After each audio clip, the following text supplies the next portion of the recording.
Good afternoon, everybody. You take your seats. So for the next 25 minutes, I hope we're going to give you lots of great information about why retailers should think about app. In actual fact, I'd like to thank all of you for coming. Admire your fortitude. It's the last presentation of the day. We're just before you seeking away for some little wine time. So we're hoping to make it a bit more entertaining. So I'm introduce myself. I'm Helen. I'm the Chief Revenue Officer of a company called POC. We're 10 years specialists in providing native app as a platform. But the real draw for this afternoon is Jenny, who's Head of Digital Experience at Hobbycraft. Their app is 4 weeks live today, and we're going to hear a lot of information about it.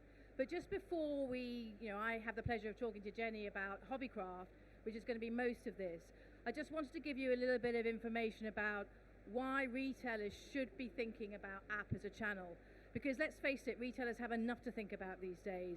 There's already stores as a channel, there's already web as a channel, there's already social as a channel. So actually a lot of times they might think that this is like an inconvenience, something we could do without. But actually we hope to be able to show you why it's actually a necessity. And the reason is quite simple.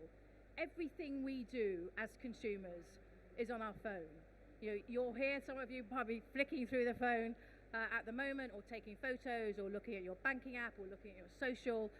You'll use it for Zoom, you use it for email, and you access every single one of those functions, be it utility or personal, through apps which sit on your phone.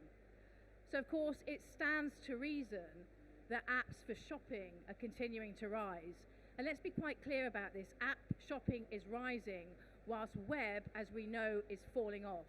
And many brands, IMRG, have come out and said that there was a COVID bubble for e-com growth. It did rise massively, but mainly because retailers had to shut their shops. And everyone then predicted that we've moved forward in 10 years and it's never going to go back. And now they're quite surprised because there's a balancing out, because of course consumers have returned to the stores. But that's not the case for apps. And in every single country, in every single market, post-COVID, shopping via apps has continued to grow. So why is that? Why is it that consumers have now turned to apps during COVID and are continuing to use them? Well, actually, if we take a look at it from the web perspective, it's bloody noisy out there. I mean, it's really, really difficult. If you're trying to acquire a customer via the web, good luck to you. If you're in fashion and you're trying to compete against Shein, good luck to you. Actually, every time you try and bring back your loyal customers through those search bars, you're potentially putting them at risk. So your acquisition costs are going up. You're treating your best customers in exactly the same way as you're treating your new customers. And you're running the risk with marketplaces and everything else out of actually not converting that customer. It seems like it doesn't make sense. It's the definition of insanity, doing the same thing time and time again, but always expecting a different result. And for those of you who are in charge of your marketing budgets, you will know that Google's not getting any cheaper.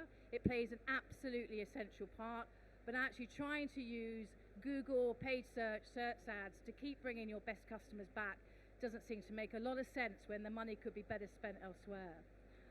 So, we are digital app specialists, so we would have this, but we have our own POC app digital marketing funnel. We encourage you to take a picture of it. And actually, what we do say is that you can't get away from acquisition. Mobile web, it is the route for your first-time customers. There's lots of things you're trying out for it: paid search, SEO, social media marketing. You know the drill.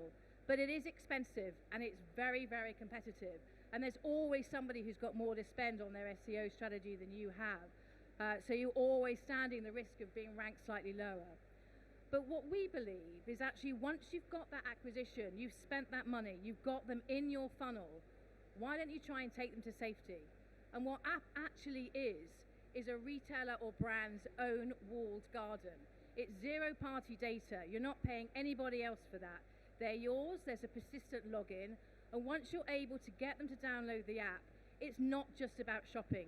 It's about content, it's about engagement, it's about bringing them back in and getting them to really engage with you via the app as a function. And as we know, when we talked about apps, it's easier to click on the app on a mobile phone than it is to click on Google or whatever else, or Safari, and then go through to mobile web. And it's rewarded. And these are sort of, market stats. Actually, Google, if you look at the Google Think pane, they actually also say the same thing. The app users, they spend more money, they convert at a higher rate, they come back more often. So what's not to like about that as a model for your customers, as well as making sure that they're out of reach for your competition because they're coming straight into you and not even using that SEO search bar to compare. And the other thing about app really, really helps. You have the ability to run different things because of the native technology. So a much greater degree of sophistication around push notifications, a whole load of things you can do around deep linking to push somebody straight into the app at various different pages. And then you can be quite exciting about it. Refresh content, run video, live streaming straight into the app. So a whole bunch of different stuff that you can do. And that is why our customers always see a higher return rate, a higher conversion rate, and a higher AOV than you would do on mobile web. And you can make a business case for any retailer just on converting mobile web. Anyway, that's enough about us. We're POC. We have customers globally. We have integrations with most of the leading e-com platforms. We have been 10 years focused exclusively on app. We're third generation of technology now. We've been Mac certified, if that's important to you. We're strategic partners with Salesforce. We work with most of the brands as well. And our stats are, with all of our customers, we power around 2,000 transactions per second. We see all of our customers now with the average revenue per user 3 times mobile web. And we've got quite a lot of customers with quite a lot of heritage using us. But enough about us. Let's talk now about Hobbycraft. Hobbycraft, their app's 4 weeks today. Still quite a new thing. There's a QR code. Please, I encourage you to download it and play around with it. It is an amazing app. It is an amazing company. And I'm delighted now to be joined by Jenny. And I'm now going to move across and introduce Jenny and start to ask Jenny some great questions so that you can hear a little bit more about Hobbycraft's journey and what they're seeing with apps. So thank you. Hello. Oh, hello. We're working. I'll just sit down and grab this mic now. I feel like I'm a contestant on some kind of show, right? So Jenny, Hobbycraft, really well-known brand, I think, for a lot of people here. A lovely and much-loved heritage brand. So, share a little bit about the background to Hobbycraft and what makes you different from other brands. Yeah, so we're actually Hobbycraft is the only specialist arts and crafts retailer in the UK, multi-channel retailer with, so we have 116 stores, and what's great about that is we're still growing in terms of physical space. We've got a lot more opportunity in that space as well. E-com operation, which is around 20% of sales. We've got a loyalty platform or loyalty scheme with about 6.9 million customers on it, so the largest craft database in the UK. We have a very diverse sort of long tail catalogue of about 25,000 products across about 12 different departments, so it's complex, it's a department store. And we also offer workshops in-store and online. So if you want to learn to craft or come and craft with us or have something for your kids to do in the holidays, have a look, because that's a really exciting part of what we offer, and it's all run by our in-store colleagues who are passionate crafters themselves. A brilliant brand, and actually, as you start to get into it and understand more about Hobbycraft, this combination of the service, the ability to be able to get into crafting and buy the kits and go and actually have that is such a unique part for you. And talk a little bit about yourself, because you've got a very interesting role for the company. Absolutely, yes. So I look after digital experience. We've got a pretty typical setup in terms of digital. So we've got the main pillars around digital marketing, digital trading and merchandising, and digital experience. And myself personally, I have been on some great projects. We replatformed Salesforce Commerce Cloud March 22, which is a major change for us and a big enabler, big sort of solution architecture overhaul. And then within 6 months, we were on the app deliverable as well. And we're also big fans of optimization and experimentation, so that we are never standing still from an experience point of view. So a really great stack, both across Omni and marketing and e-com. Tell us a little bit about your average or typical customer. Yeah, so we sell to what we would call a core crafter, so passionate crafters, and we also have a big parents and kids customer base, and also anyone who might be organising an occasion. So wedding is a big sort of entry category for us as well. And from a crafter point of view, we tend to sort of focus on not really so much demographics, but the need states of the crafter, where they're very much driven by mindfulness and sharing skills and giving to others. So a typical craft will be their passion, and it will be their number one way to escape and spend their time and spend their disposable income. That's lovely. So a really locked-in customer who's pretty passionate about what she wants and how to do it. Yeah, so, for sure. And so before the app, because the app is relatively new, as we discussed, what were the main channels that you used for engaging and retaining your customers? Yeah, I mean, we've never had sort of big above-the-line marketing budgets. We've also always run our marketing investment very close, sort of very tightly. So actually, the brand awareness and the brand engagement's been driven primarily by our store rollout, or historically by our store rollout. And then because of our loyalty scheme, we have a very rich database of first-party data. So we use all those channels you talked about, Google paid ads, for example, meta advertising.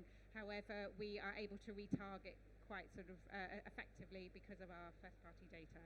Great. So you had, I mean, a fair amount of different channels already in operation. So, I mean, so to the app. So what was it then, and why was it that you decided, okay, now is the time, we're gonna invest in an app as a channel? I mean, we've probably had an app business case bubbling away for about at least 3 years because of our loyalty scheme and because of the nature of what we do. So we have great engagement with our crafting customer base. We knew that there was a strong use case for it, particularly because we had proved through our other channels that our reward scheme, which was basically a spend and save. For every £50 you spend, you get a £2.50 voucher. We knew that drove more frequency, bigger share of wallet, and incremental revenue. So we proved it from a loyalty point of view, but we were still very challenged with getting that in front of enough customers. So of our 6.9 million craft database, we have about 1.6 that consent to email, and then you have around a 30% open rate. So that 6.9 million, that impressive base, is soon reduced to about 500,000. And we could prove that if we could give greater access and awareness to our customers of the rewards that were available to them, we could activate them, influence them, and communicate with them. Whereas if a store dominant customer particularly, we were not able to influence them unless they opened that email. And you know, that's a really important point, because I know a lot of retailers have got app on their roadmap, but they never actually think about doing it because of all the other things. But what you're, I think, saying there is that actually the decision for app for Hobbycraft wasn't because of the shopping necessarily, although it's a nice byproduct.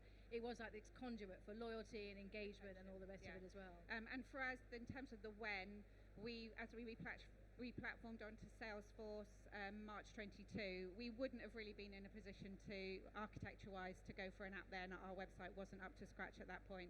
But yeah, as soon as we had our new architecture in place, Salesforce in place, within 6 months, the exact same delivery team were on the app. So we didn't hang around too much. You didn't hang around. I can tell you, Hobbycraft as a customer don't hang around.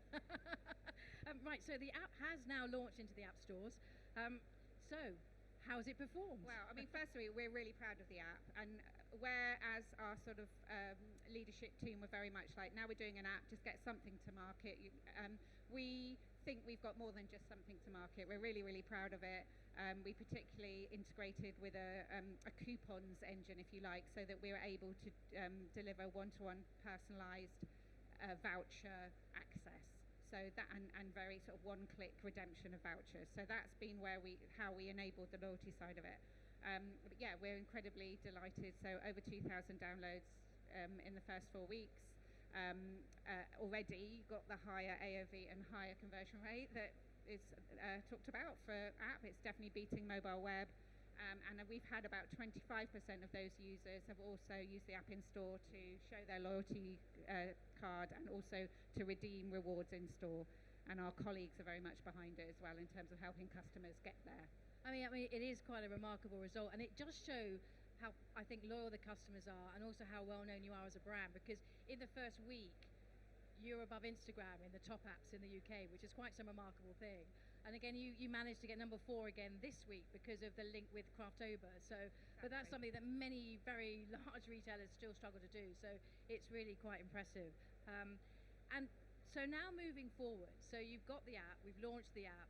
It is remarkable. It does link to the stores already. It does give you the advanced loyalty. You've got the coupon engine in there. What does the future look now for Hobbycraft? I mean, various things. So first of all, we've only probably reached about 3% of what we call our active high customers. So the potential of doing what we've done for the last 4 weeks to continue to reap rewards is probably what we're most excited about in the sort of near term. We've also obviously introduced Push now as a new channel, and we're getting great engagements with that. We've been quite sort of entry level with what we're doing. We aren't really targeting that other than it's personalised messaging around you now have a new reward, and that clicks straight through to the rewards wallet. So that's been very effective for us, and there's lots more potential for us to integrate that with our customer data platform and do better segmentation. We're also very excited about the POC roadmap and the continued development of the experience itself. So the POC roadmap, because we've decided to go with the POC, the app platform route, we didn't go down the bespoke app route. We are then going to enjoy the benefits of the POC roadmap, which is very much aligned to where we're going strategically, plus the appetite in the partnership to be innovative and to develop that roadmap together. And then also, because an app is a logged-in experience, which a website tends not to be until later in the journey, then we can introduce a lot more personalisation. So where we've got a great database, we've got a lot of data and historical behavioural data as well, we can start to make the sort of experiment more with making it more category specific, because most crafters craft across 2 to 3 crafts, whereas we've got 12 departments. So we're in danger of being irrelevant, but we don't need to be in the app. I mean, that's great, and thank you for that. I mean, I think we're excited equally about working with Hobbycraft. One of the releases out this month, actually, is now us being able to build in a lot of in-store functionality. So one of the things we realise is that purpose of having the app, not just for using it digitally, but being able to take the app into the store, flip it into an in-store mode, integrate with inventory, potentially be able to kind of check wish list and flick it across, ask for advice, really gives an essential purpose for an app beyond sort of like all the other things that we talked about. And we're quite excited about working with Hobbycraft on bringing that to life very, very quickly. So we do. I mean, the store side of our business sees the app as their product, their channel. So which is actually great engagement from a sort of cultural point of view. So our colleagues in stores are behind it. They're incentivized again, and we've got league tables at store level around who's getting the best app engagement, and the ability therefore we know customers are using it in store, so why wouldn't we make it more store sensitive? Fantastic. It's just such a great thing to do, to join up all the channels for the ease of the customer. So given the journey that you've been on and the decisions that you've now and the launch of the app, what advice would you give to other retailers who are contemplating app, maybe hasn't quite bubbled up to the top based on your learnings? Yeah, I mean, few things. First of all, obviously be ready with your use case, your business case, and for us it was straightforward in terms of we've got a very mature loyalty proposition, so that was the unlock for us there. But really, if you think about it, you might not have a typical loyalty scheme, but really if you just think on the basis that your best customers are going to be using the app, that's the audience. That's who's going to be downloading the app. So what do you want to offer those best customers that is potentially above and beyond what they will see with all of the customer base on the mobile and even the desktop site? So be very clear with your proposition and make sure you deliver that rather than just a lift and shift of a mobile web experience. Secondly, it's not every day that you go from being a 2-channel to a 3-channel business. So every multi-channel retailer knows that you don't operate those 2 channels in silos. So by bringing in a 3rd channel, the interplay between those brings a significant amount of complexity in terms of the skill set you have with the business, how you're organised from a people point of view, and how you operate efficiently and get the most out of the interplay between those channels. So we've had a lot of fun really just learning that very fast. And we're constantly sort of thinking and rethinking how we set ourselves up really for that. I mean, that's really good advice. And actually, one of the observations that we have working very closely with you is just how interactive you are as a leadership team. So there is no join. So, I mean, we've had experiences before with retailers, not in this country actually, where, you launch an app and then the marketing team haven't wanted to do any marketing behind the app because their KPIs are on driving it back to mobile web. And you're just so combined and aligned. It's a joy to see. So I mean, yeah, we're private equity owned, and we have to really justify everything we do, and we're constantly challenged to generate new revenue streams. So we're used to it, and we are we're quite an agile business, and we're small enough to always to work together and work collaboratively. So it's, it puts us to the test sometimes, but we know that it's the same team that have time and time again delivered newness and new verticals within the business. We've got the confidence to continue to do it with the app. And you've often, you described to me last week actually that app is now like having your third child. A third child that's like young and frisky and growing very, very fast. Now, often actually people might say, did I need 3? I only want 2. So the $1 million question, would you do it again? Would you do it again? Add the third channel and add an app into your mix? I mean, yeah, we could have. Our customers were ready for it 3 years ago. So it was probably the timing of it that dictate in terms of the architecture around Salesforce that dictated the timing of it. But we've been talking about it for 3 years, and we could have had this success 3 years ago. So we would do it again, and if we could, we'd do it sooner. So app of the year is 2024, so we're going to go for it in terms of getting the growth there. So we're finished, I think, very close on time, and thank you very much to Jenny. Are there any questions from the audience? So there's a roaming mic. If anybody's got any questions. There's a question here at the front. So.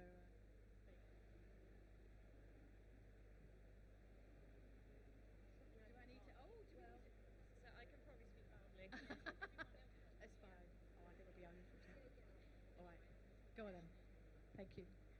Yeah, so my question, so you mentioned a statistic that we ourselves talk about, that app users have like a higher value and everything like that. But I guess, how can you delineate whether that's just the type of customer that shops on the app that would have spent that on the web or in your stores? Like, how can you truly know that it's because they're shopping in the app that they're spending more, rather than maybe just a demographic that they were going to do it anyway? And it's a question I probably need to go back to for us as well and ask it. I mean, it's a really great question, and it's something that we at POP we always talk about three phases actually of almost understanding what app can do for you. The first phase is always, why would you do an app in the first place? Then it's always sort of like, what are you going to do? And then it's like, why now? The answer is actually we keep a really close eye on the app retention curve afterwards. So, your best customers are going to go to the app because they're the most engaged with you as a brand for sure. But that's only short term. So actually when it's still performing, and when retailers are seeing app penetration go 20, 30, 40, 50, 60, 70% of overall digital mix, it's a pretty good sign that they're loyal to you. So we don't just look at that initial stat. It's about doing it over time, and we have an app retention arc that we can start to monitor to try. And you have to try and keep them interested for sure, but actually that's really the main measure. And the other thing that we do take a look at is your mobile web shouldn't drop. Because the other thing we get is, well, aren't we just going to convert everything from mobile web, and mobile web's going to go through the floor, and we spent such a lot of money building it out, and it looks so beautiful.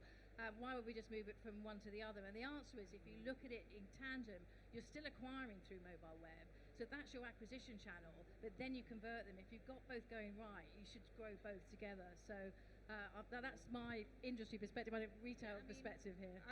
The other thing that is important to remember, if you're a multi-channel retailer with stores, you will not be reaching those store-dominant customers through a digital channel unless they're consenting to email and opening your emails, which won't be all of them. And we know that email, for example, does influence and activate customers to make additional purchases and get a greater share of their wallet of that category. So if with the app, we're essentially reaching new audiences. So what we can see, for example, is that the majority, every app session is around 75% a login of an existing user, or 25%, or it's been as high as 40% on some days, a store customer that's creating a digital account with us for the first time. So we're converting store customers into multi-channel customers, and that will increase the frequency. And with the single customer view that you have on any digital customer, you can see what the impact is on their frequency as well.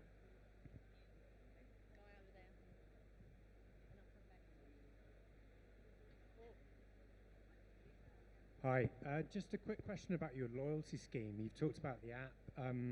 How successful is the loyalty scheme been, and how does it work with the app at the moment? Yeah, I mean, it's sort of really it's becoming synonymous as one thing. So the loyalty scheme is, you have various benefits. So there's a joining discount. One of the most popular offerings is a £5 birthday voucher, and then we also offer a £2.50 voucher for every £50 spent. So we're essentially giving away 5%. And that, we know, we've been running that since 2018. So that is, we know those vouchers are driving incremental sales, additional frequency. So the loyalty scheme is a mature and high functioning scheme that is limited by the communication channels pre-app. And so therefore, with the app, we took great care to ensure that with the app, as soon as you open the app, it tells you how many vouchers you've got or how much more you need to spend to get to your next voucher. You don't get that experience in store, and you don't get that experience on the mobile web.